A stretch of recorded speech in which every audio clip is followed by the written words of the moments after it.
It's Zach Eady with Purdue men's basketball, and you're watching Boilers in the Stands.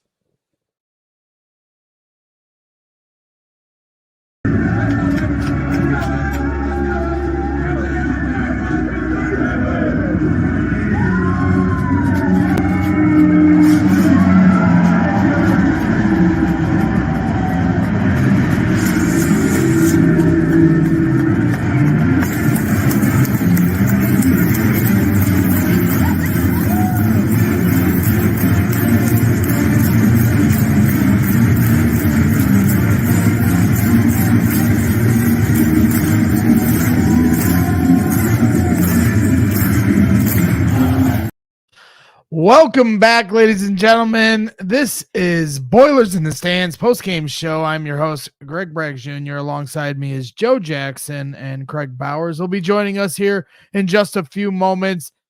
Well, Purdue, number one team in the country, down goes Purdue in Lincoln, Nebraska to the Cornhuskers. Another team storms the court on the best team in the country. I was kind of tongue in cheek asking Joe and Kraig in our text, that, we saw it earlier this year with Northwestern, and it seems like almost every team in the Big Ten now here in the last 3 years has gotten an opportunity to storm the court on Purdue at some point. Obviously, I think that speaks to two things. One, where Purdue's program is. We've talked about that a lot. But two, just how hard it is to win on the road in the Big Ten. And especially when you have a team shooting as red hot as the Nebraska Cornhuskers were here tonight. I think they ended up with 14 threes on the night. Purdue did shoot 13 threes of their own, and we'll get into the stats of the game here in a little bit. But at the end of the day, every time in the second half, that had to have been as frustrating a watch for any of us Purdue fans as it could be, because every time Purdue would give you that little bit of hope that they're going to climb back in it, as they normally do, Nebraska would just hit a dagger three that would stymie any kind of momentum for the Boilermakers. So Nebraska almost got Purdue's number last year, and Fletcher Loyer had some heroic efforts to push it to overtime, and they stole a win in Lincoln, and tonight they were not able to do the same. So Joe, I'll start with you, and then we'll just kick it around the horn, your instant reactions to the game. Yeah, it's not, obviously this is a tough game, one that, Purdue is the better team, but I kind of came into this week, Nebraska had 2 tough games with Wisconsin and Purdue. Nebraska had a good record coming into this week. Their only thing they were lacking was a really quality win. Their only good win was home against MSU. At Kansas State too is fine. They got their good win. This is going to be a legit tourney team now, or at least they're on track for that at this point. Like you said, Bragg's, credit to them for just hitting tough shot after tough shot. There were a lot of breaks down defensively from Purdue, don't get me wrong, but it just felt like every time Purdue closes it to 6 or 7, it's a Tominaga step back, it's a Juwan Gary 3, it's a Josiah Alec corner 3, who's a 25% career three-point shooter in his career. Just shot after shot they made. There's a lot of things to break down. We'll go over all of that, but at some point too, there's just, you got to take care of the ball. They didn't do that well. Nebraska hits shots. That's life on the road. Nope, you're 100% right. And to your point, yeah, I mentioned they hit the 14 threes, and Kraig pointed this a lot on Twitter as well. They weren't just 14 threes. They were a lot of very tough contested shots that at the end of the day, as frustrating it is for us as fans, you do kind of got to just tip your cap to some of the shots that were made. The other point, before I throw it to you, Kraig, that some people have pointed out, other silver linings, if you're looking at seeding and, obviously being the number one team in the country doesn't matter as much, but trying to get a number one seed when we get to March, winning a Big Ten championship, those are the things that took a hit here tonight. But to what extent? Because, the Big Ten, is going to add up their fair share of losses across the board. And this is a quad 1 loss as it stands right now on the road. So implications might not hurt as much as maybe some other losses, but doesn't make it feel any better right now, Kraig. Yeah, for sure. And, Lenardi said today when he released his most recent bracketology that even if Purdue lost at Nebraska today, they would still have the number 1 seed overall because of the amount of wins, quality wins, quad 1A wins that they have racked up this year. So I don't know that this really does much damage to their seed line. Might do some damage in the AP poll, but Houston gets beat tonight too, in a loss that isn't really necessarily much better. So it'll be interesting to see how that all plays out. For me personally, like Joe, I outlined 5 key points coming in this game. And as much as Nebraska really hit some difficult shots tonight, the 5 things I said was you can't let Tominaga get going. You can't let Rink be a facilitator. You have to limit turnovers, especially for Meaty. Guards and wings have to make their shots, and you have to dominate their boards. The boards. In the first half, we didn't do any of those things. Like literally all 5 of those things were negative for us on that first half. In the second half, a lot of those things started to shift. We did start to get a rebound advantage. Some of the guards and wings started to hit shots, and Edey didn't turn the ball over as much. But just about as bad of a first half as you could think about for Purdue. And then you combine that with the fact that they were just on fire from 3-point percentage, not only in the first half, but all night long.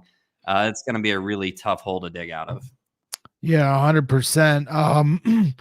And then my observations, in the first half, I was doing some different things with Chicago Bears coverage, but had the game on, and it just seemed to me they came out so flat. I know that's kind of a cliche thing, but they just didn't look ready to play. Zach Edey, had one of those games where it felt like he was kind of fumbling over himself, trying to get, get a solid stance. Honestly, that's what, like, he's not holding on to the ball. The passes, all their passes all night. Edey would try to kick it out anytime they tried to kick it around the horn. And this is a credit to Nebraska just being so active. And that's something I certainly want to ask you, Joe, as far as what they did defensively, because every pass wasn't clean. There would be a fumble of the ball, which would slow, whatever, play they were trying to run. And it certainly seemed like whatever front they were trying to show Braden Smith and the bracketing around Zach Edey was just giving them problems, and they didn't seem to have an answer for it. And maybe in the first half, I don't know what the splits were for 3-pointers, but I feel fairly confident saying they hit more of them in the second half than they did the first half, because like that was the other problem to me. And Joe's shaking his head yes, because that was the other problem to me. It was like, well, in the first half, it was like that perfect recipe of how you beat Purdue. Get them to turn the ball over, make them look shaky, dare them to shoot their open threes, and they simply weren't making them. But then by the end of the game, they ended up with 13 threes, and they still got blown out. So it's kind of one of those things where I'm at a loss for words when it comes to that. But just overall, I just think Zach, and it's not an easy task. He's getting, we can complain about him getting fouled every time down the court, but it is what it is with him and his size, but he's just got to be stronger. And I know that's asking a lot of our national player of the year, and he might win it again this year, but he's just got to be stronger, because when he's not, then it just makes everything look tougher for Purdue. Yeah, it's tough because they legit, the way the Nebraska's defense set up is, especially in this game, is they are bracketing Edey. They're sending 2 to 3 guys at all time. It's basically a zone. It's the closest thing you can get to a zone without actually being a zone. You have you are fronting Edey down low. You have backside help. You have at least one guy digging in elsewhere from the opposite, from the weak side wing. And so what that does is it opens up threes. Purdue goes in the first half 6 of 18, 33%. A lot of that was Mason Gills too. Second half, 7 of 15, 46%. Like when you look overall, they're 13 of 33, which is 39.4%. And I believe that's like spot on for their season average.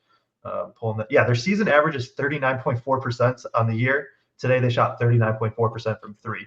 Obviously, the timing of that is a little different. Second half, you're hitting them coming back. It's not quite the same as the first half 3. You get some open ones, you miss them, but it's just got to be guys being able to also attack. You saw Jones, and we'll get on Jones because it wasn't a great Jones game. He attacked a little bit in the second half a couple times. Smith, they kind of, and Kraig pointed it out too, or at least like in between us, they were doing what's called like a flat hedge or at the level. And so it's not a full hard hedge where you saw like with Northwestern where the point of the hard hedge is to make the ball handler like retreat. This kind of flat hedge at the level, whatever you want to call it, basically just makes Braden go side to side. And so it's kind of that. It's higher up than a drop, and then eventually Mast is going to get back to Edey was the plan. They did that well, kind of rotating, and it took Braden away from, I think, a lot of, I mean, he ended up with 7 assists still, but it just felt like his passing didn't quite have that impact that the 7 assists shows. Yeah, and I think in general, teams have shown that when they do that, that they can fluster Braden a little bit, and I think it does a couple of things. Just the way they played that ball screen in general did a few things to me, because when they flat hedge that, there's a big up there, so that makes vision much harder for Braden also. So it's harder for him to see to make that pass down, even though it may look like Edey has an advantage as he's rolling to the rim. It really, with Braden being a little bit smaller stature player, it blocks his vision.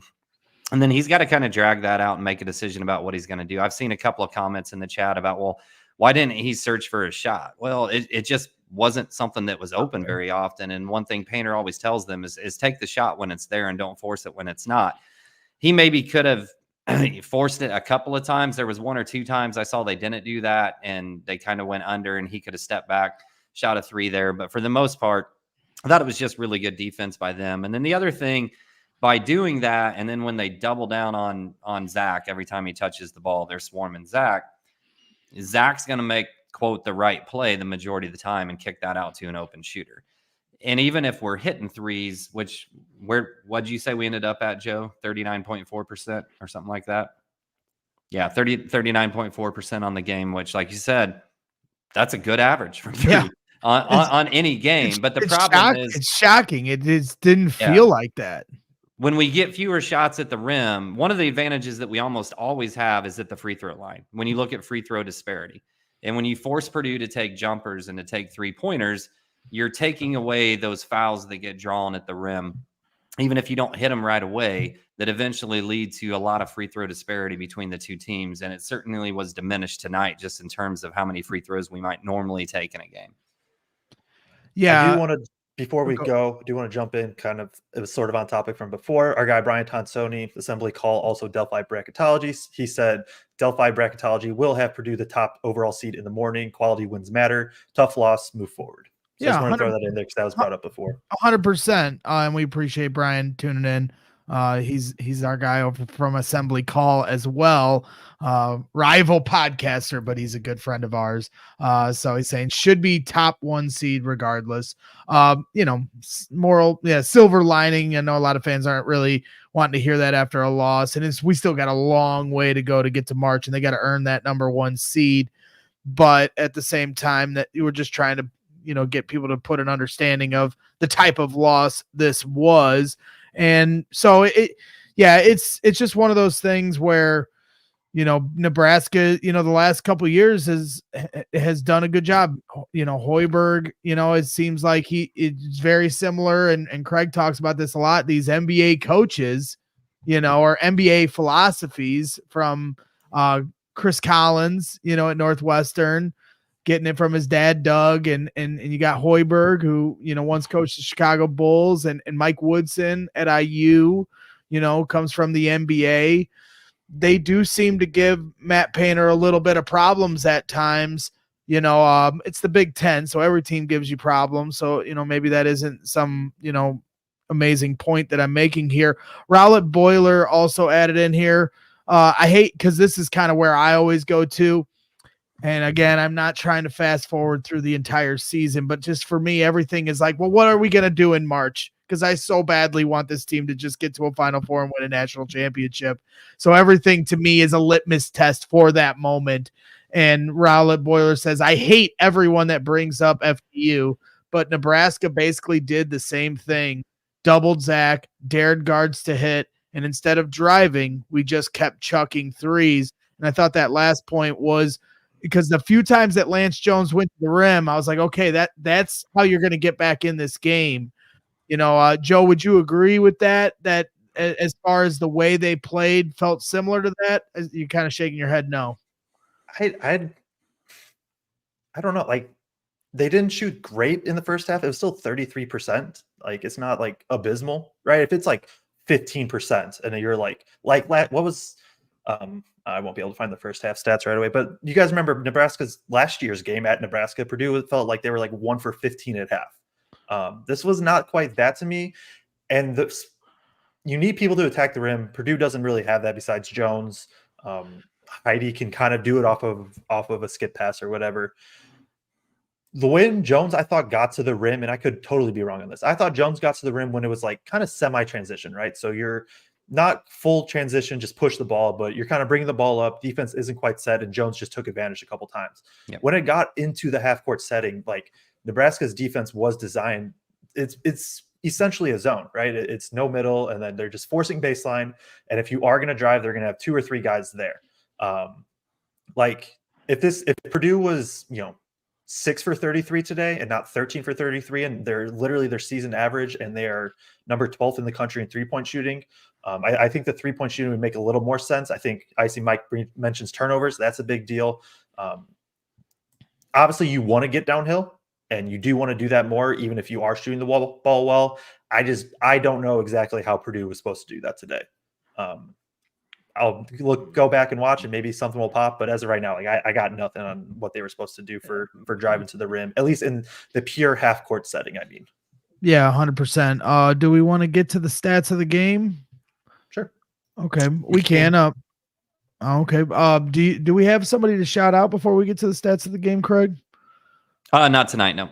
Okay. All right. Double checking. We're doing a little production meeting during the show. Nothing better than that, but we got it. We got it. So yeah, let's do the team stats of the game, and then we'll break down some of the individual player performances like we always do here.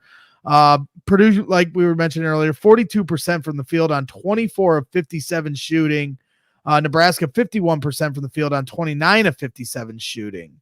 The 3-point shooting was where the difference was. Purdue shoots 13 of 33 from 3-point land, missing 23s, but still, like you guys said, 39% from 3-point land. But Nebraska, 14 of 23. So they take 10 less threes and make one more than Purdue from beyond the arc, and shoot 61%, scorching hot 61% from 3-point range for Nebraska. Free throws, 73% from the free throw line, 11 of 15. And then Nebraska 84% from the free throw line, 16 and 19 from the stripe. So Nebraska gets to the line more than Purdue and shoots at a higher clip. Purdue with 14 turnovers on the game, around their average, but Nebraska only turns the ball over 9 times in the game. Points off of those turnovers, 18 points off turnovers for Nebraska, only 7 for Purdue. You're just seeing it right here with all these stats of why they got smoked here tonight. Total rebounds, Purdue 34, Nebraska 30. So they barely out rebounded them. 23 on the defensive glass for Purdue, 11 offensively, 25 on the defensive glass for Nebraska. So more defensive rebounds than Purdue, and 5 offensive rebounds. And 11 second chance points for Purdue, 7 for Nebraska, 24 bench points for Purdue, 30 for Nebraska. Points in the paint, 28 points in the paint for Nebraska. They outscore Purdue, who only had 20 points in the paint. Another shocking statistic. 13 fast break points for Nebraska, only 1 for Purdue. 3 blocks for Nebraska, only 2 for Purdue. Another shocking statistic as far as I'm concerned. I guess people don't really test Edie, though. That could be part of it. 22 assists for Nebraska, only 17 for Purdue. So, I mean, all the way down this stat line, and then Nebraska led for 31 minutes in this game, and Purdue only led for 7. I mean, that really stands out. We've done these stats of the game many times, but I don't think I've ever gone through a stat list like that, even in losses where they were dominated in so many categories. Yeah, it just everywhere you look, Nebraska kind of had the edge, except for probably rebounding, right? Purdue was able to get a few more offensive boards. The points in the paint is shocking. It's shocking when you just see it, when you kind of walk through and see that, hey, Purdue had to shoot a ton of jumpers. It makes a little more sense. And then also Nebraska on offense, they pull Edie out of the paint with Mast, who had a good game, 18 points, 4 rebounds, 3 assists. So now you don't have your big rim protector down there, down low. Purdue is also switching Edie towards the second half, just not wanting to give up that pick and pop 3 to Mast. Yeah, the points in the paint obviously stands out a ton. Like it's just, I don't know if we've seen that this year. I don't I'm sure there was at least one game where Purdue got outscored in the paint, but it just doesn't feel right. No, not at all. And the other thing is the fact that they take more free throws than us. When's the last time that you saw a stat line where a team took more free throws than us? And there's been a lot written about the free throw advantage that Purdue has against basically every team they play in the country, and there's been a lot discussed on it. I don't have a lot of thoughts necessarily one way or another about the way the game was called tonight. Thought it was called fairly evenly on both ends of the floor. Whether that was evenly bad or evenly good, I'll leave that up to the Isaiah Walkers of the world. But it's just pretty crazy to me that a team like Nebraska can have that advantage on the free throw line. And I guess the other big thing that jumps out to me, and this is probably the first time we can say this in 2 years, Joe, and maybe you can correct me, but this is the first time you can look at a stat line of a center from the other team and say that they outplayed Zach Edey. Yeah, I'm off the top of my head. Yes, I would have to go back and scrub and stuff, but off the top of my head, yeah. I mean, you look at points, you look at assists, Zach gets them in rebounds, but I mean, by and large, Rink Mast outplayed Zach Edey tonight. Shocking. I mean, and you could see that in the first half. I thought Edey came out flat.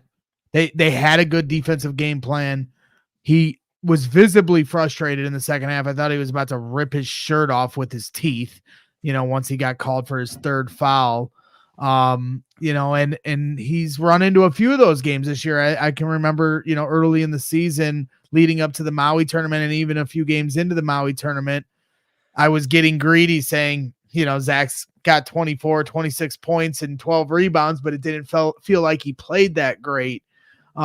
He holds a very high standard for what his expectations are from the fans, but I'm sure he holds himself to that same standard as the reigning national player of the year.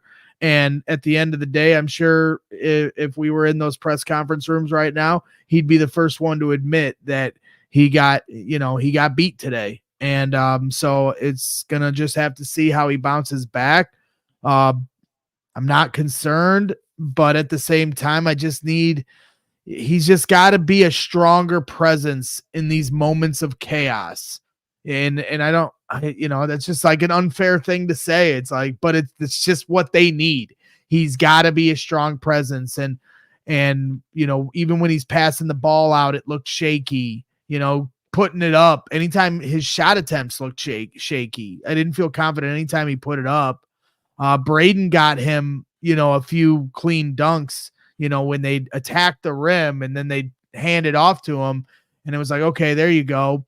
That's the kind of stuff that'll get you out of a in-game slump, but they just didn't have enough momentum to get their confidence going. And it just, that's what basketball is. It's a momentum sport. It's a confidence sport. And they didn't have either all night long.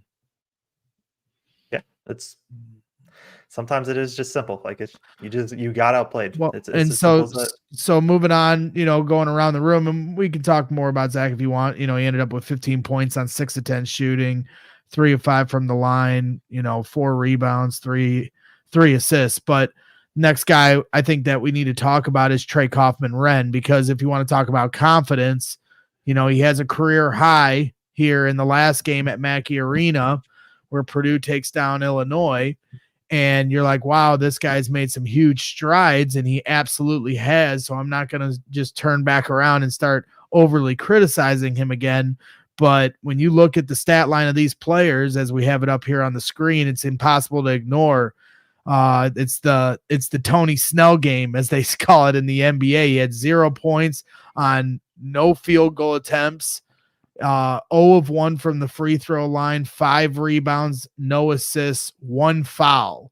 So I don't know how much even the fouling, but to me, only 1 foul, and maybe we can break down how many minutes he had, but that just shows me that he's not getting in it enough, getting in the fight, and maybe that's just a very generic statement I'm making there, but that's what those stats tell me. I mean, honestly, my head was spinning watching that game, so I'd be lying to you if I was keyed in on what Kaufman-Renn wasn't doing right. It just felt like nothing was going right, but that stat line is not great. I So people are asking, I know there's in the chat too, it's like, where was TKR? Like, Mason Gillis was 5 for 10 from 3. That is your big answer for why TKR did not play a ton in the second half. Space the floor. I don't know. It's another weird game where, like, we talk about, this isn't a great game to get Edey the ball. That kind of goes for TKR as well. I mean, he still has 5 boards like in 15 minutes, so he was doing what he could there. I don't know, schematically, like they probably just didn't scheme up anything for him in the post. But that's my question then, Joe. How do you force that issue? You can't let that happen. If that's your strength, these guys should not outplay Zach and TKR. And you're saying, well, it wasn't a great game because Mason, well, don't play into their hands. Force, like and Kraig said, that Painter doesn't like that. We're not going to force something that isn't there. But how can you game plan it to force those guys to get into the action in a successful way? Answer me, Joe. Against Nebraska's defense today, like, I really don't know. Like, it's they are packing the paint. That is where TKR wants to operate. Obviously, TKR will step out and he'll take his 1-3 a game or whatever. If he didn't have, I mean, let me see. 5 boards, 2 of them offensive, 3 of them defensive. Like, it wasn't like he wasn't attacking the glass. He did a good job there. I don't know. I guess it's part of, like, if you're not going to be able to force Edey post touches, are you going to try to force TKR post touches? Edey wasn't great passing out of the post tonight, but also, like, you trust Edey more. And so just those touches are going to go there. You can make the argument maybe that TKR should have played a little bit for Edey at times when Edey was struggling. I think that's fair. And then you can try to really get TKR the ball down low and just let him do his thing. Because then I assume Nebraska still is going to double team TKR because that's just what they are defensively. Tariq Kamel says first 7 minutes and TKR 15 minutes. Should have played them with Gillis, Smith, Jones more. The first one I like a lot because, or I thought he should have probably played a little bit more because of what he could do defensively against Mass. Being a guy that can go on the perimeter, a guy that can go down low. When first is in, though, you are giving up any sort of offensive advantage you even think you could get with TKR and Edey. You're kind of giving up right now with first. But also, if you're not going to get the ball to TKR, then you're kind of giving that up anyway. So I don't know. It's a back and forth right there. Yeah, I just didn't feel like this really had any opportunity to be a TKR game coming into it, seeing how Nebraska had played us the last 2 times in terms of what they do defensively. There's just very little space in there for both of those bigs to try to work at the same time. So it felt like a game that was going to be more of a Gillis or first type game at the 4. Like you said, Joe, I thought first gave really good minutes defensively in the few minutes that he did get tonight. I was surprised maybe we didn't see a little bit more of that, but then you look and you say, okay, Gillis is on fire from 3. And at the time, he was really the only person on fire from 3. So he's going to get the run that he got. But I just matchup wise, that 2 true post players, Greg, and TKR and Zach, aren't going to work from a matchup standpoint against everybody. And it's going to lend itself to more of a Gillis night or more of a first night on specific nights. And Illinois was a great matchup for TKR, but also he exploded when Zach went to the bench. So let's not act like it was all when TKR and Zach were out there at the exact same time. He was also struggling defensively because the one thing that I talked about Nebraska coming into the year when we did the preview show, and Joe knows this, is you go through that list and all 5 guys, you can go 6 deep, 7 deep. All those guys are pretty good players. Maybe not great players. Like Tomanog is the one guy that can be a great player. Bryce Williams at times can be a great player.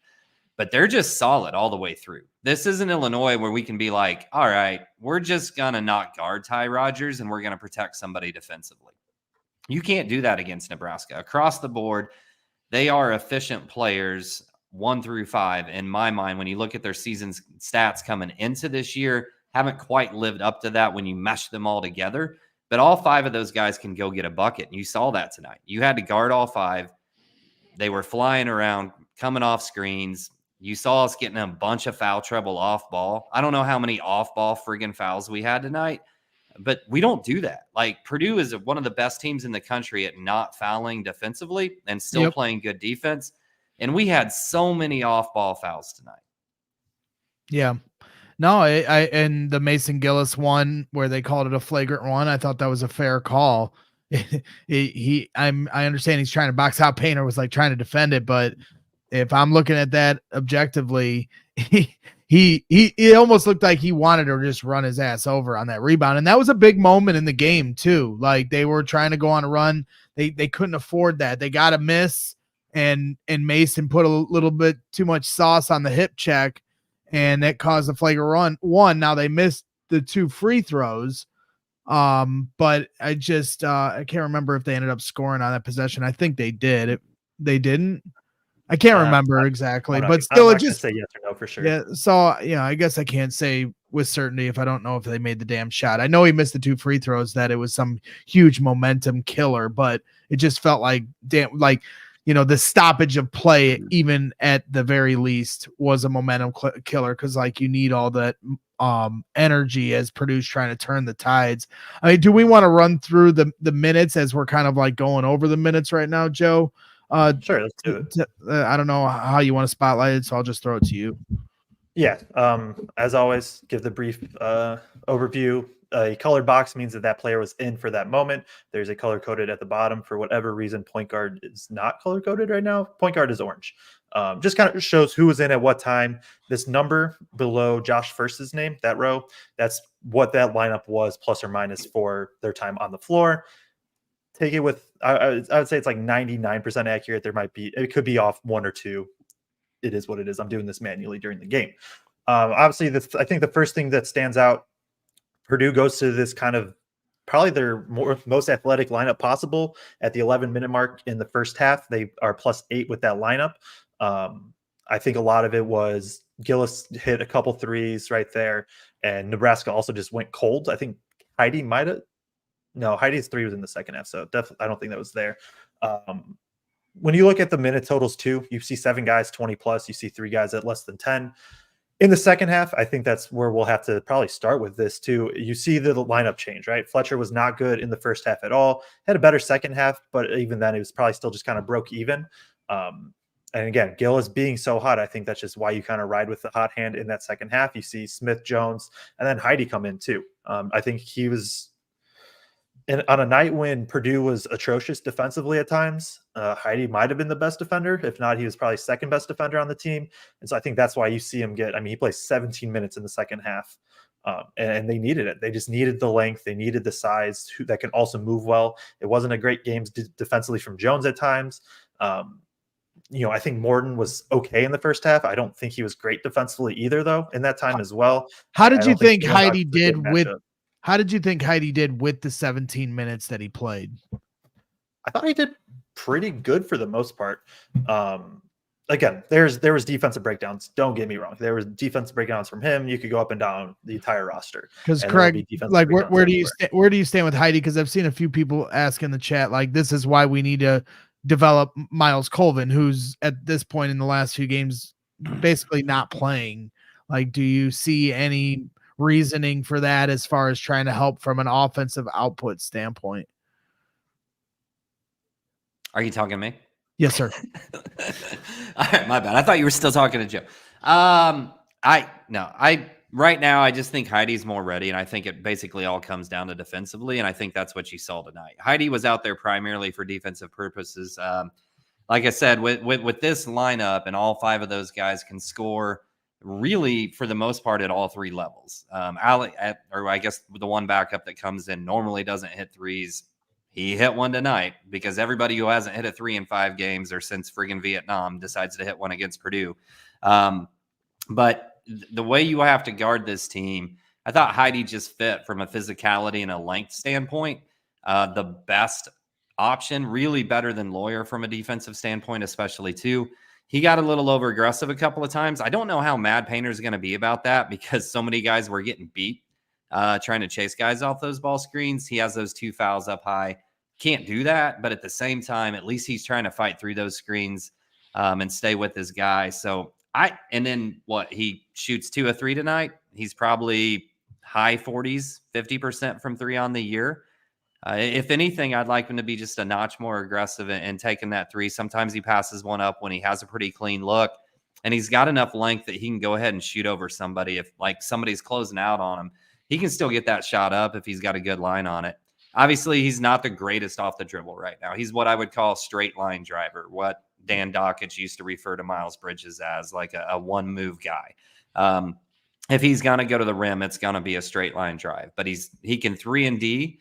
And he shoots good enough from three that if he gives that shot fake on baseline and he's got a straight line drive, he can drive it in and dunk it. And he's obviously always an alley-oop threat. Was struggling there with my words. So I thought he gave good minutes. And if there was a silver lining tonight, I honestly think it's Cam Heide in terms of the minutes that he gave and in terms of the confidence that Painter had in him tonight and what he might develop into further down the road.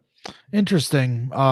So Heide, to put a cap on highlighting him, he had 5 points on 2 of 3 shooting, 1 of 2 from 3-point land, 6 rebounds, 1 assist, 4 fouls. So, in 22 minutes of play, plus minus, which we've debunked many times here, but we'll just say it for fun because it suits our narrative. He was plus 10 in the plus minus. I'll only reference plus 10. I'm not anti plus minus. I'm anti plus minus with zero context. Well, it's like football and PFF grades. Like I only use them if they support the team I root for, and if they don't, then we say that it's a flawed stat. It's fairly that simple. Was there any other point in the minutes played graphic that we have that you wanted to run through, or do you think you covered it? I think I covered it. I don't know if you had anything else, Kraig. No, I'm good. Okay. Yeah, just wanted to make sure because I know I kind of stopped you in your tracks there talking about Cam Heide. And I'm encouraged by what you said there, Kraig. So, because like you said, when we get to March, which is all I'm worried about, is just trying to have everyone ready. So he got big action here tonight in a hostile environment, and that hopefully we'll have him more ready here going forward. Another guy that always kind of is a lightning rod for conversation is Fletcher Loyer. I thought he was doing well in the first half. Then in the second half, didn't do as well. You guys correct me if I'm wrong, because like I said, my head was kind of spinning doing 100 different things. But he had 13 points on 3 of 9 shooting, 3 of 6 from the field, 4 of 4 from 3, or 4 of 4 from the free throw line, I should say, with 1 rebound and 2 assists. Let me see how many minutes played as I get the other graphic. In 21 minutes of play, 3 turnovers. So Kraig, I'll start with you and then we'll kick it back to Joe. What did you think of Fletcher Loyer's night? It's a lot of people in the chat feel like he's been struggling for a while now. Yeah, and not to reference plus minus when it doesn't fit your narrative, Greg, but he was minus 25 and had the lowest plus minus on the night. I just thought he really struggled defensively in the first half. I thought he was better in the second half. I know there's some questions about, at times we just needed some guards to be aggressive, and Fletcher was at least trying to be aggressive. Wasn't necessarily super successful. He got to the free throw line once in the first half, once in the second half. Shoots 30% from the field on the night. Not like a terrible line offensively, not a great line offensively. The 3 turnovers are big. I thought there were several times he drove into traffic without a plan. And he's not necessarily a reactive guy. And a lot of times he can draw a little contact and kind of put the ball up on the rim. And Zach can get that offensive rebound if he doesn't make it or if he doesn't draw a foul. But Joe's going to tell you why that was a problem tonight. Because if you're just going to throw the ball up and put it on the rim, and Nebraska's playing us the way they are today, that's a problem. Because why, Joe? Because then they have a bunch of guys and you just can't get the offensive rebound. Right. Because they were packing the lane today all around Zach. So, yep. And, this was not a good Loyer game. And we see what Loyer can do. And Purdue, they don't beat Arizona. They don't beat Tennessee without Fletcher Loyer. I'm confident in those statements. He's also had some very bad games. This is where, the development of Heide is good. I think even coming into the year, I was more confident in Heide being a realistic 8th man or whatever for this team, 7th, 8th man for this team over Colvin or whoever else. It's just, this is a game where the first half was, I know you were busy, Braggs, but the first half was brutal for Loyer. He missed some open shots. Second half, he at least started making some shots. Defensively, you can kind of go up and down with the guards, but just getting caught on screens, there's a couple of miscommunications. I thought he just missed some closeouts or some rotations. I don't know exactly if that's him or if that's, somebody else didn't call out the switch, but it seemed like Loyer a few times just burns off ball. And now that does leave Nebraska open from 3. They're already scorching hot from 3. You just can't have that. I like the decision to bench him for the second half. I don't know if I'm pro benching Loyer for going forward, but I don't hate it because then Loyer can come in off the bench, play more of the 2 guard, hopefully get a little bit better matchups defensively, or even just see more minutes as the 2. I think as the week, I'm really starting to trust Heidi more and more. I think Morton's going to come in first because of the rotation, right? Jones comes out after 4 minutes into the game. Morton comes in for that secondary ball handler, so Morton's like in the game first. But Heidi's the 7th man to me for this team. And as that happens, now you can run Heidi at the 3. And now you can have, we've kind of said he's going to knock down some threes. He can be a straight line driver, attack closeouts, and then he's going to give you solid enough defense right now, which Purdue just doesn't have at his size.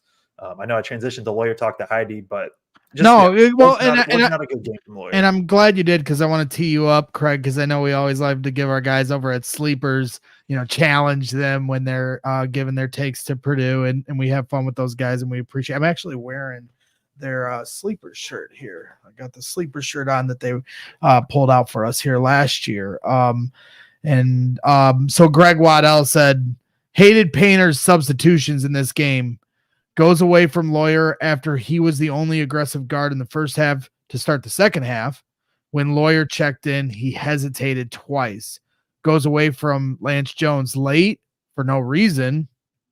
And Heidi gives up Tominaga's first field goal in the second half. Kraig, do you want to make fun of the other Greg? I'm not going to make fun of him at all. I understand. I understand what they're saying. And I think in a game like this, when Nebraska's shooting the percentage that they are, and I mean, there's just nobody on the Purdue team today that you can say, man, that specific guy, that one guy played a really good game. There's some guys that played okay games. There was some guys that played not very good games at all.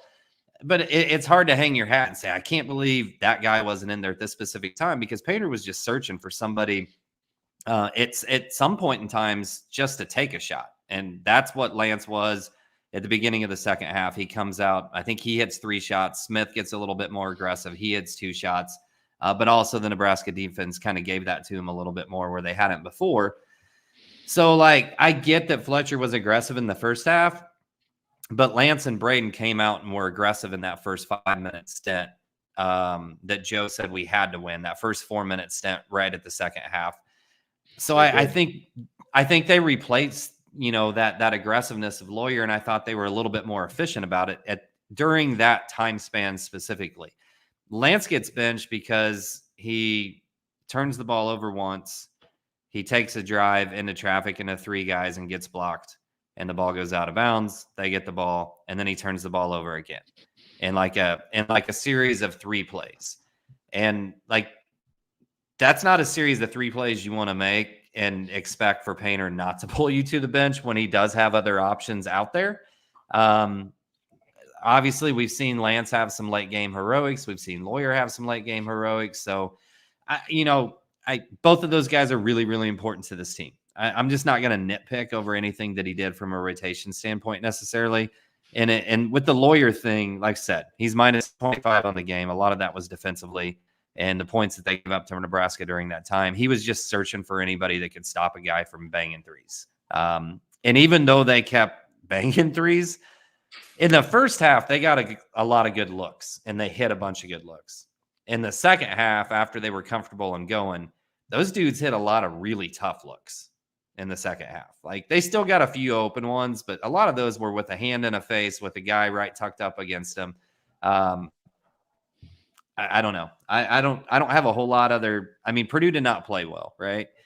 But I'd still have to kind of just tip my cap and say, how many teams are we going to play that are going to shoot 60% from the field, outscore us in the paint, and take more free throws than us? They forced the action tonight. It was a home game. Yep. It's not a neutral game. It's not a home game for us. It was a home game for them, and they just went ballistic.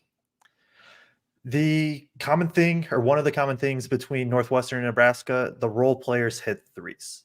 You saw Langborg and Barry combine for, I've said this number too many times to not know off the top of my head. I believe they were 7 for 10 from 3 combined or something like that. Today, Juwan Gary, 1 for 1. Keisei Tominaga 5 for 9, right? Whatever. He's Keisei. You had some bad defense a couple times. He also he's going to hit his shots. Juwan Gary 1 for 1 from 3. Bryce Williams 1 for 1 from 3. Sam Hoiberg 1 for 2. CJ Wilcher 3 for 4. Josiah Alec 1 for 1. Their role players, none of them shot below 50% from 3, and you have to have that, I think, against Purdue. You make some tough shots, and now you're kind of putting Purdue on their heels. Like we've already mentioned, you can't quite get the ball to Zach today and let him be dominant. And that's where it goes back to Painter was searching. Painter had to search for this lineup. That initial, we can pull it up here. Actually, I don't need to look at my other one. The initial 6 minutes in the second half, that's a plus 10 from that lineup of Smith, Jones, Edie, Gillis, Heidi. And then the substitution started happening. And then, it was kind of, what were they? Probably minus like 13 or something like that the rest of the way after that first initial stint. Painter was just searching for literally anybody he could. Heidi was that guy. I know some people are like, we don't care about silver linings. I'm naturally a positive, optimistic guy. So that is one thing. Like, I think even though there was mistakes from Heidi, he is legit coming in as a very much rotation player. Just need multiple guys to hit on the same night on the perimeter, and it just did not happen whatsoever. You mentioned the Jones thing, and it's how you lose. Yep, and I'm currently being trolled in the chat by my co-host about the quarterback situation in Chicago. This has been my escape to come on here and bellyache about an ass whooping at the hands of the Nebraska freaking Cornhuskers and the former crappy Chicago Bulls head coach and Fred Hoiberg. 6 ways from Sunday. This is a hurtful loss, and it's actually getting me away from the Chicago Bears hysteria that is the first 2 days of the offseason. And it was actually kind of refreshing until Kraig wanted to go in the chat and start talking about who we're going to take at quarterback. I can't do this right now. We're going to focus on Purdue. So let's keep our eyes on Purdue and try to go through anybody else that you guys really wanted to highlight. I mean, do you want to talk about Braden Smith? We did talk a little bit about him, but we could go into a little more detail. He ends with 10 points, 3 of 8 shooting, 2 of 5 from 3-point land, 0 of 1, only missed 1 free throw, only took 1 free throw on the day, 5 rebounds, only 1 foul, only 1 turnover I'm sorry. We're looking at TKR I'm sorry. I was about to say, this doesn't sound right. 7 assists. Like I said, my head is spinning. 7 assists for Braden Smith, 2 fouls, 2 turnovers in 35 minutes of play. That makes a lot more sense. Take it away. Either one of you guys. I don't care. I think this just goes back to like Braden has to figure out a way when there isn't necessarily a clear way. Northwest, it's part of the hedge. When Braden has to retreat, with that too, one option would be if you trust somebody that can drive. One way to beat the hedge is you just pass ahead, and by that you just literally pass to the next guy on the perimeter, and then you can either hit a roller if Edie slips, or you can just have that guy attack because whoever's protecting the rim is going to be way out of the paint at this point. Braden just has to figure it out, whether it be trying to draw the big out more. Obviously, it is tougher today because Nebraska had 2 or 3 guys tagging the roll at all given times, and that makes it tougher to hit the roll. But I don't know the exact answer. That's why I'm doing a post-game show and not on the coaching staff or anything. But he's just got to figure out a way to figure out his shot. I know he took 8 shots. It just doesn't feel like he took that many in this game to me. And even the 7 assists, it just feels like it feels like the 10.7 assists wasn't as impactful as we've seen from Braden. The 7 assists, he's had 6-7 assist games where it's just Braden dominated that game, and that did not feel like it to me tonight. It's just got to figure out. It's going back to what we said earlier, Braggs, when you're what do they do to get TKR and Edie the ball? This applies to Braden too. I don't know the answer. I don't know how they get downhill today against this defense, but at some point he's got to figure it out in some way, whether it be Painter's running more, different ball screen type actions, or trying to run Braden off ball more and letting him attack and then facilitate from there. Just have to find a way. I'm literally going to kill you, Kraig, because now everyone is bringing up their quarterback options in the chat. So go ahead, Kraig. There's 2 things that really concern me about this game. I thought you were about to say there's 2 options for the Bears at quarterback.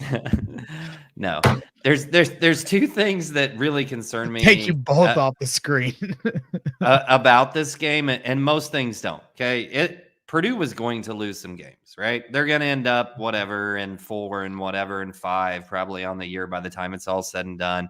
They can win the Big Ten with 4 losses. I've seen a couple guys say this is a big hit to the Big Ten. I know I'm going to take a lot of shit for this. I could care less. Okay. We lead in Big Ten championships. I care about March. That's all I care about right now in terms of that standpoint. I know the team cares. I know the players care. I know the coach cares.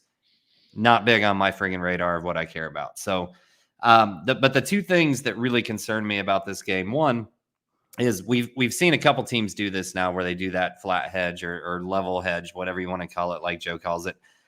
And it's been the thing that's given Braden the most problems and Purdue the most problems. And we haven't seemed to have great answers for it. It's if we can fight through it or if we can do a little bit of this, but it hasn't felt like we've had counters to it. Like, okay, they're going to do this. How do we counter that with different actions so that we still get clean looks? And Braggs, that's kind of what you were venturing to earlier tonight. So how exactly do we go about that? It'd be great to see something where it gives a glimmer of hope of, okay, it's not going to just have to be a grind out game that we have to figure out a way to barely win against lower competition. But how can we counter that with a different action with the personnel that we have right now to still score baskets efficiently? The other thing that concerned me tonight was like Nebraska's 78th in the country defensively. Okay. What they do specifically against Braden in that ball screen and how they pack the paint against Zach is something that causes Purdue problems. But everybody else on this team was not catching balls clean. Passes weren't coming in the shooting pocket. Right. Like if you listen to Painter, he'll talk again and again about how much percentages go up when you hit your shooters in the shooting pocket. And there were passes that were high. There were passes that were low. There were passes that were good that guys just bobbled as they were trying to move in motion. And I have no idea it was everybody. I mean, it wasn't one guy. It was friggin' everybody tonight. And I have no idea what was happening there. Out of those 14 turnovers or whatever it was, I'm going to bet 7 of them were completely unforced turnovers. Again, we keep on talking about unforced turnovers, but it hasn't been a really high number lately. So it hasn't been something directly on our radar. Those are the 2 things that concern me. Ulamog here says, by the way, when Purdue wins, it's all about how well Lance played, but when they lose, no accountability. We've been talking multiple times tonight about issues around Lance, unless you missed my little discussion a second ago about why he went to the bench from 3 bad plays in a row. From a shooting standpoint, he wasn't necessarily any better, any worse than anybody besides Gillis on the team tonight, really. But some bad choices offensively in terms of turnovers and times probably he shouldn't taken the shot or made the drive that he did, specifically there at the end. And then we saw sometimes defensively he goes under on Tominaga. He is there one time but has his hands in his pocket. Those are the 2 shots that really got Tominaga going. And then let him go full Steph Curry mode. So yes, we have been talking accountability about Lance tonight. Also, there was an absolute tearjerker of a video put out on the Big Ten Network. So I still love Lance to death. I cried watching that video. I told Joe earlier, I said, don't bring it up to me. Don't ask me questions about it because I'll cry on air. But I'm enough pissed off that we lost tonight that I'm not. But if you haven't seen that, you need to go watch it. You'll learn a lot about Lance and learn why so many of us love that guy so much. Yeah. Yeah, I'm definitely going to check that out. And I might cry, but it's going to be because the Bears won't pick a goddamn, vision on the head coaching search. Pardon my French. We'll kick it around to some more of the players. Is there anybody else on the Purdue side of things you want to talk about? I mean, Mason Gillis leads the way with 16. 16 points for Mason Gillis, 5 of 12 shooting, 5 of 10 from 3-point land. What is this? 1 rebound. Am I reading this right or am I losing it again? Yeah, yep. 1 rebound, 1 1 rebound, 1 assist. It is. It's as blown up as it can be. 1 rebound. Then get some damn glasses. 1 assist. Dude, it's hard. There's a lot of numbers, and I haven't slept in 2 days. 3 fouls, 28 minutes of play, plus minus, -3. So about almost even there, but leads the way, with 5 3-pointers. So, take it away, Joe. What did you think of Mason Gillis's night? It was the first half was everything Purdue needed. Nobody could really hit a shot. He comes in, is very confident, is willing to let it fly. Had some good looks too. They ran this, their normal like pick and roll, and where Gillis kind of comes up and replaces the role. That's one way to. Should I pull out the board? Why not? Pull out the board. Our favorite last segment. here. It's time for the dry erase board with Joe It kind of Jackson. just clicked in my head. Like one way we talked about, hey, how do you attack this, roll or flat hedge or hedge that Braden has had is so, Braden's here with the ball, and we're going to say Edie comes up. There we go. Edie comes up, right? He's going to set this screen. Gillis, what he does, what he did a few times today, they got good looks, is he's doing what's called just replacing the role. And so he's just, as Braden comes off, as Edie comes down, Gillis is just going to kind of fill up. There is also a variation. I know I'm throwing a lot right here.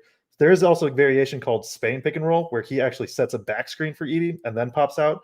Either of those ways, it's just a good way when, let's erase these to try to make it clear. When they're, Edie's defender is here, and Braden's defender is here, and as he comes off, Edie's going to come here. Gillis's guy is going to have to take him, right? He's going to have to step up, stop Edie on this roll, and that's going to allow Gillis to kind of flow up here. And so now if you have whatever offensive guy here and offensive guy here, defense. If he has the roll, Gillis comes up. Either this guy's going to stunt up, right, to try to kind of contest Gillis here, so that should be an extra pass, or he's going to leave, stay here. Gillis should have a shot. They ran it a few times in the first half, got Gillis good looks off of it. He was just confident. He was I think he took a shot at the rim. He took a pull up. It was very good in the first half. I do think defensively, you kind of see the trade-off a little bit compared to somebody like First. Is Gillis is much, much better offensively, but I do think he got beat a decent bit on defense. But Gary, just a couple back cuts, a couple switches.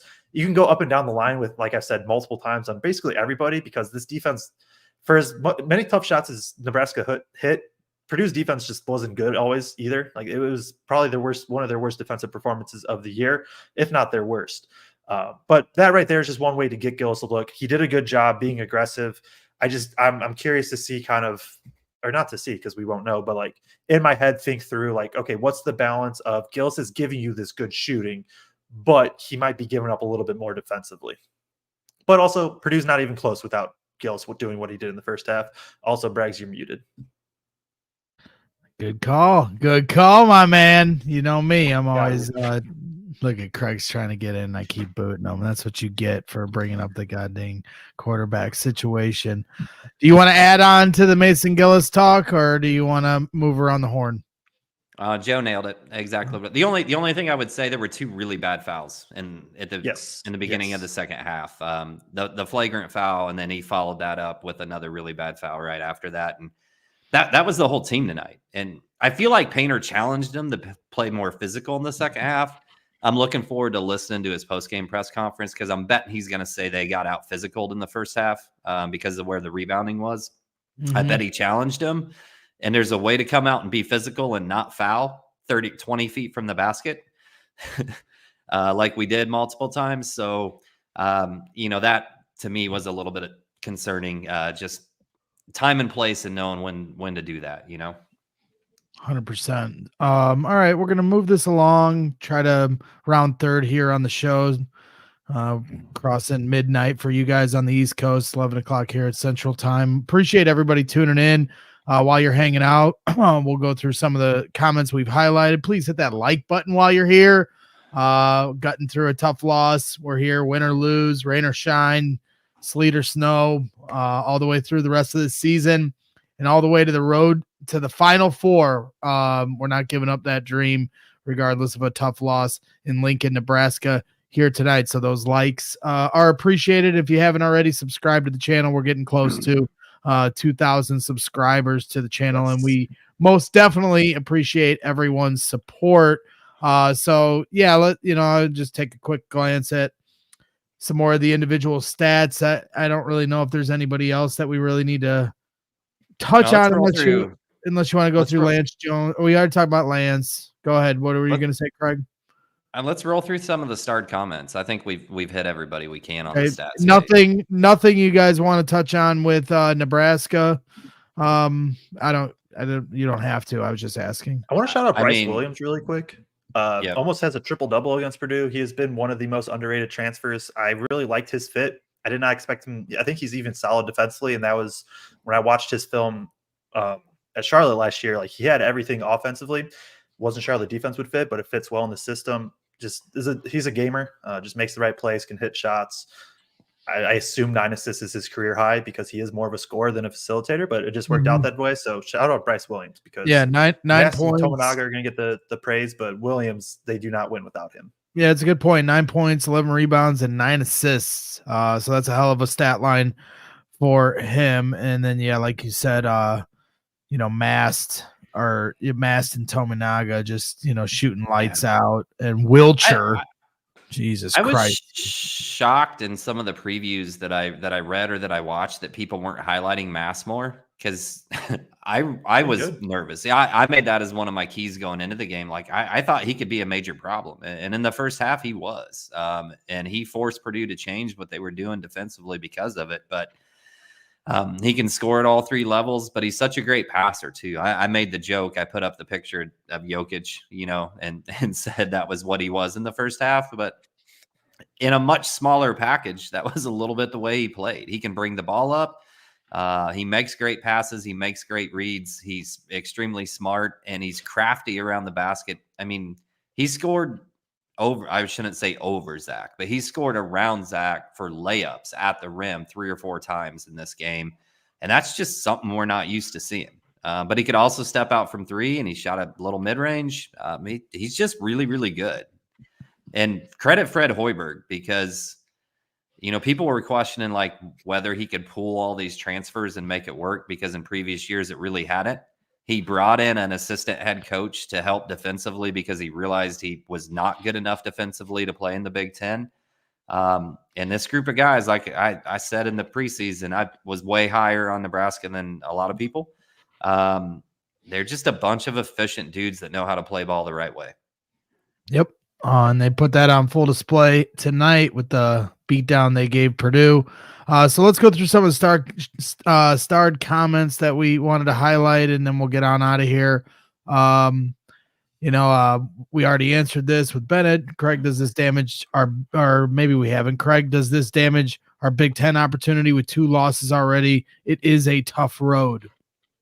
I mean, everybody's got at least one besides Wisconsin. Wisconsin's going to get their losses. I think they're heavy on home games. I'd have to double check again. And maybe the road games weren't the most challenging yet, but they're going to get their losses. I honestly think I don't trust Illinois. Illinois to me is a team that could beat anybody on any given night and could lose to most anybody in the Big Ten on the road on any given night. So I think the winner of the Big Ten is going to have at least 4 losses, maybe 5. So I don't think this kills Purdue's chances to win the Big Ten. Also, like I said, I just don't care this year. And Wisconsin probably being a threat to that, obviously. It's, maybe the biggest threat in the Big Ten with Illinois losing their Terrence Shannon Jr. We'll see how all that continues down the road. Matt Spurgeon, I'll just go back and forth with Joe and Kraig. We'll just rotate this. Matt Spurgeon, the formula is clear: hard hedge, the ball screens, and take out Braden. Double the post, hard with opposite wing defender, give up the 3s. Yeah, this is something we brought up against Northwestern. Is what we brought up today. Hard hedge, try to take Braden out of it. He's still at 10-7. I'm curious to see what that looks like when I watch it back. And this isn't even give up 3s. Like Purdue shot well today. They didn't shoot. They weren't lights out. They weren't insane. They shot well. It wasn't like, I don't think 3-point shooting cost them this game. It was just kind of that inability to get to the rim, defense, and dominate the interior, and more than anything, defense. Yeah, very, very bad. Gave up almost 90 points. Purdue, here, let me pull up this stat really quick. Purdue averaged basically 1.09 points per possession. Like, you take that every given night. It's just you cannot give up 88. How did you points do in- that math? You just pulled that graph No, up? it's right here Oh. under stats. I should have went with it. Like, damn, this dude's smart. Just I didn't go to college, so I was like, I thought you just ripped that from, just looking at that stat sheet. I was like, wow, Joe, you could have taken that credit right there. Corey Lesney, this showed exactly why Edey isn't going to survive in the NBA. Corey says he got torched by non-athletic bigs tonight. Kraig. I mean, I would say yes and no a little bit there. Like, yeah, I sent a text to Joe during the game and said that this is going to be part of Zach's problem against certain big men in the NBA. Against a guy like Jokic, this is going to be a problem. Exactly what happened tonight. That can score at all three levels. That's a great facilitator. That's crafty around the rim. All those sort of things. With that said, I don't think anybody expects Zach to go to the NBA and play 30 minutes a game or 35 minutes a game. No. Zach's likely role in the NBA, even if he gets picked in the late first round, Zach's likely role in the NBA is going to be to come in and give 10 to 12 minutes in specific matchups, whether again that's against the second string center that's in the game, whether that's against certain teams that they play that have centers that are more rim runners and don't have a shot and aren't good ball handlers, whatever. There's matchups out there in the NBA where he can play. There are guys who have similar skill sets to him, not at his size, that do get some minutes. And you can make a whole lot of money playing 12 minutes a game in the NBA as a backup. Yep. One quick thing, I know we're going back and forth. One quick thing is Edey will also have way more athletic players around him. Also, like, these are some of the best basketball minds in the world. My take on Edey is I'm not saying it's for sure going to work, and I'm not even saying people have to think like, oh no, of course Edey's going to work. You don't have to have this train of thought, but like, I personally don't understand people that say he has absolutely zero shot. Like, that just absolutely confuses me, because it's like there are so many variations in the NBA, different styles that you can play. There's going to be certain matchups, like you said, that work. Again, I'm not saying Edey sticks. I'm just saying, like, I think to say that he has zero chance is ludicrous. Okay. Matt Spurgeon says, big props to Nebraska, played a great game and shot the lights out. End of the day, you got to tip your cap a little bit. Boilermaker says, one of the costs of being number one in the country, we get the maximum ceiling of every opponent on the road. Nebraska first win over AP number one team in the country since 1982 as they stormed the court. Did you guys ever figure out my question? I'm sure you guys were just pissed off at the end of the game. You didn't want to figure it out, but like, honestly, I'm like kind of fascinated by this at this point, because I was at the game when Michigan stormed the court, and that seemed wild to me to see Michigan, that program, storm the court. IU, every time they storm the court on Purdue, I always find that fascinating, because they used to at least think they were blue bloods, and I just don't think blue bloods. Personally, don't think blue bloods would typically storm the court, but kids can have their fun. I understand the two opposite ends of that discussion, but IU, Michigan, Northwestern, Rutgers, who else am I missing? Okay, I could go through. So Wisconsin stormed when they won the Big Ten, right? Wisconsin stormed when they won the Big Ten. I was standing right there. It was terrible. So Minnesota, Illinois, Ohio State, Penn State, Michigan State, Iowa.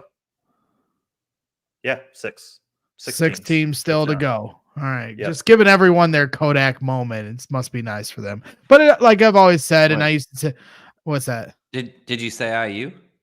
Yeah. No, for teams that haven't. The teams that haven't. Oh, teams that haven't. Yeah. 7 have, 6 have not. 7 teams in the Big Ten here in just the last few years. And I've always said this is something I used to say to Sasha, and I think the first time I said it to him, he was like, okay, that's true. And then after that, he was like, stop saying this to me. But I just think it is, it's one of those things, like when teams do it, it just always speaks to what this program is. I mean, that it is the other team's Super Bowl, like Boilermaker is saying, and that's a sign of respect. And it's not fun to watch a team lose. It's not fun to be at those kind of games. I was at the Northwestern game this year. But those environments, just as a pure basketball fan, they are fun. You're not always going to come out on the right end of every one of those games. And when they storm the court, it sucks. But at the same time, it just speaks to what's on the line and just how important it is for these schools to take down the Goliath that is the Purdue Boilermakers. So, I'm not happy they lost. I'm not trying to sell you guys a bill of goods here. It's just my perspective on it. Chad P adds on to this, talking to Derek Mulliken in the chat, and we appreciate everybody that hangs out, and Derek's obviously not happy with the loss. And Chad's trying to tell Derek, we lost a road game against a team that shot really well and is now 13-3 on the year, not the end of the world. And ultimately, I agree, it doesn't make the loss taste any better. But there is a little bit of perspective we try to carry here at Boilers in the Stands. Rowlett Boiler adds on, you aren't going to get to the free throw line when you become a jump shooting team. And that's a good point, because Nebraska did get to the line more than Purdue here tonight. Mad Sizz adds to the comment, and either one of you guys can take this if you feel strongly about it. We needed more Morton, plain and simple. Either of you got a thought to that? I don't know what he added over Heidi today. Defense would be my. I think I'm going to stand with my take.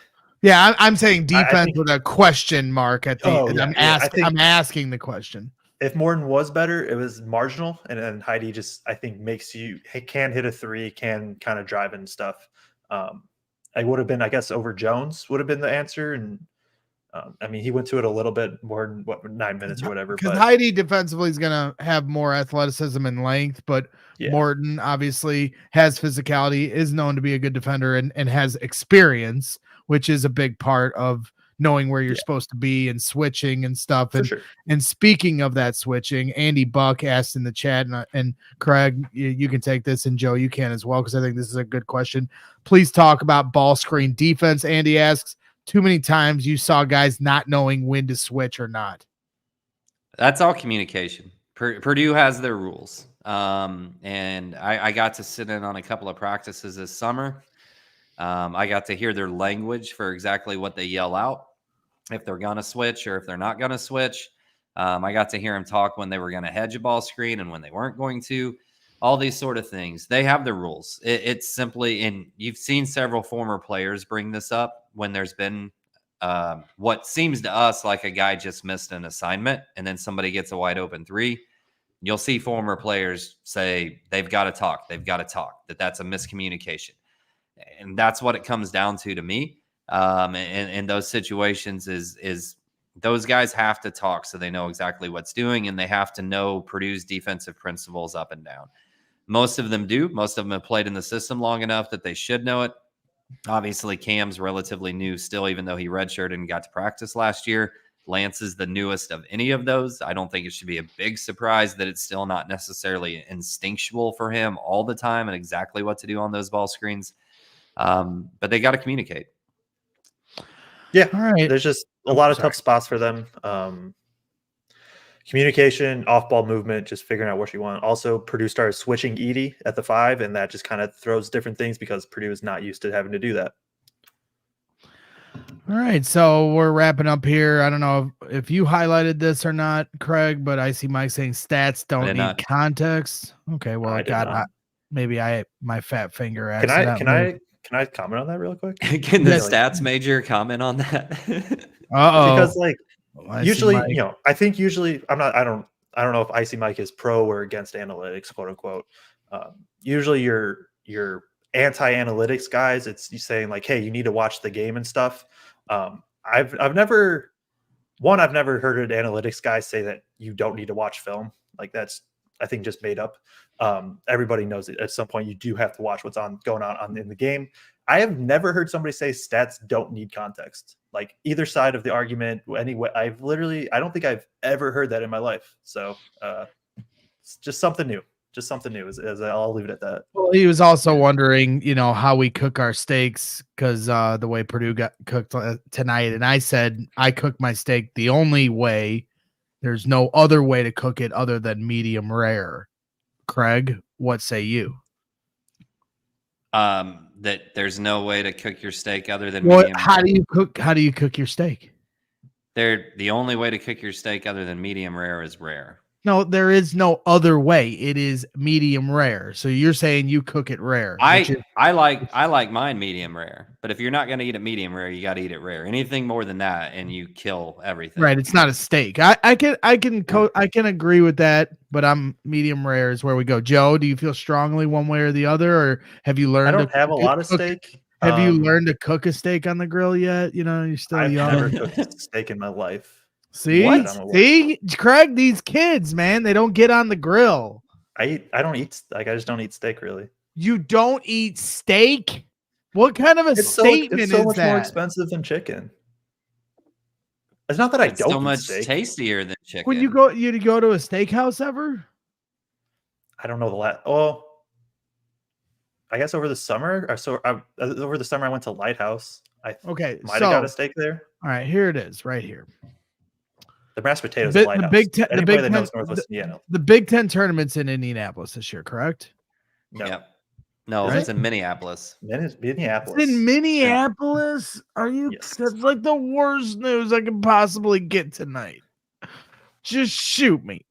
There's great steakhouses in Minneapolis. I don't care, Kraig. Everything you're saying to me tonight, aside from the fact that I should be happy that Camden Heidi got 17 minutes, everything else you said tonight has pissed me off. I'm sorry that your Bears are taking Drake May. Just live with it. Shut up. David Jenkins in the chat. I highlighted this because I thought maybe it was the David Jenkins, but then he clarified and said it wasn't the David Jenkins, just Purdue grad with a cool name. We appreciate tuning in, David. He said Heidi can play at all three levels, needs minutes to solidify his defense. That's it. I mean, and then we've got people that are very upset at Matt Painter. This is the final one. Every time there's a loss, people say we need a new coach. People that don't like Matt Painter, I've seen it on Twitter already. There's just a lot of people that, I mean, are you guys ever? I'm a Matt Painter disciple, so you're going to be hard pressed to see me ever come off the Matt Painter island. Yep. I have one thing really quick. I know we're about to wrap it up here. I assume, Kraig, you don't have anything else on Matt. You thinking Matt Painter should or should not be fired? I assume you have no. I think he should not be fired. I think it would be wildly crazy to fire the coach. The golden era, the recruits he's bringing in, the rank number one more than any other team in the last 2.5 years. The first team in the history of the Big Ten to be the number one team in the nation 3 years in a row. The first team ever in the Big Ten, the history of the conference. Just wait till you see Kanan Catchings next year. You won't be complaining. True. One thing I just wanted to throw up really quick before I know we get out of here. This is from KenPom. No, this is just pure raw stats, right? Not anything advanced. I have this sorted by one category right here. The green rows are the games that Purdue has won. The red rows are the games that Purdue has lost. I'll give you guys a couple seconds. Can you guess what this category is sorted by? I'm gonna let Kraig guess because I'll pass out if I try to figure out what you just said. If not, I'll just say it. What? Sorry, phrase the question one more time. This is from KenPom. Green rows are wins, red rows are losses. I have this sorted by one category. I am going to. You have it sorted by one category. Yep, one category. 3-point percentage. Offense or defense? Defense.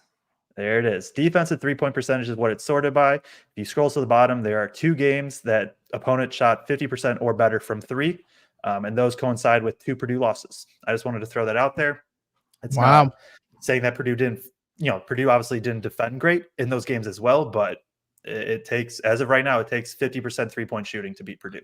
Well, and that's what we I think I said it on the postgame show against Illinois. I think that's who I said it to, or maybe somebody at the office, but I was essentially talking about the way Northwestern beat Purdue with Boo Buie scoring 31 points and 0 turnovers, and they shot the lights out, and Purdue had 20 turnovers, and they had all these things going wrong. And I made the point, can't remember where I said, but I was like, you basically have to pitch a perfect game. And then I believe Robbie Hummel said the exact same phrase on the telecast that one of the players was pitching a perfect game, just chucking threes up and they were going in. So to your point, the two losses they've had, are teams where they were running into a buzzsaw where you'll be hard pressed to find either of those teams play a better game than they did tonight or the night they beat Purdue.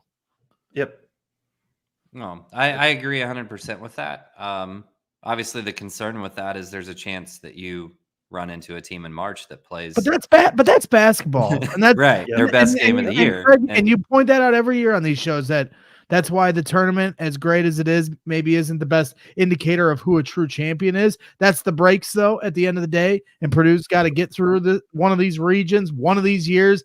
Maybe more than we'll just take one at this point, baby steps, and get to a Final Four. It's not an excuse. They got to get there. They got to overcome this. They can't lose in the first round to teams they have no business, should have no business losing to. But at the end of the day, that's basketball. And sometimes you're going to, lose games you shouldn't. Sometimes you're going to run into a hot-handed team and things aren't always going to go your way. But like we've tried to talk about tonight, the hope is that Painter can try to figure out different ways to be effective when teams are stymieing you in what you're trying to run. He's so system oriented and analytically driven that sometimes I just want him to try to shake the tree and try to create chaos of his own to get that momentum back in your favor. And that's the most general way of me trying to explain how I want Purdue to get out of games but at the end of the day is, like you're trying to figure out how you go undefeated every year. Well, that's not going to happen. You're going to lose games, and you just got to hope that when you get to March, you get hot at the right time and the chips fall your way as far as the teams you play. So that's it. Was that really a Midwestern goodbye? I mean, that was still talking ball. This isn't the Midwestern goodbye. We haven't hit goodbye yet. This is just. I haven't got to do the wrap it up brags all year. So I know we're here. Well, like I said, this has been a nice break from Bears Twitter, so I appreciate you guys letting me jump in because I was almost gonna duck and dodge this post game show, but I appreciate the conversation here tonight and the basketball knowledge that you dropped for all of us, including me and everyone here in the chat. I know everybody watching appreciates it as well. So again, to the chat, thank you for tuning in. If you watch the show later, please hit that like button, subscribe. If you haven't already, we really appreciate those things. And we might have a show here coming up before Saturday's game. So just stay tuned for updates on that. And then Saturday we take on, who do we got Saturday afternoon? Penn State. At Penn State. No, home against Penn State. And Kraig and Joe will be there. I'll be at the CHGO Sports Studios, and I should be able to hop in for the post-game show. So we'll definitely be here Saturday. But like I said, stay tuned for maybe a pop-up show here coming up on Thursday or Friday. Just be on the lookout for a link that drops on YouTube or updates on Twitter or Facebook as well. So once again, thanks for tuning in. We'll see you soon. Keep your head up and boiler up and hammer down.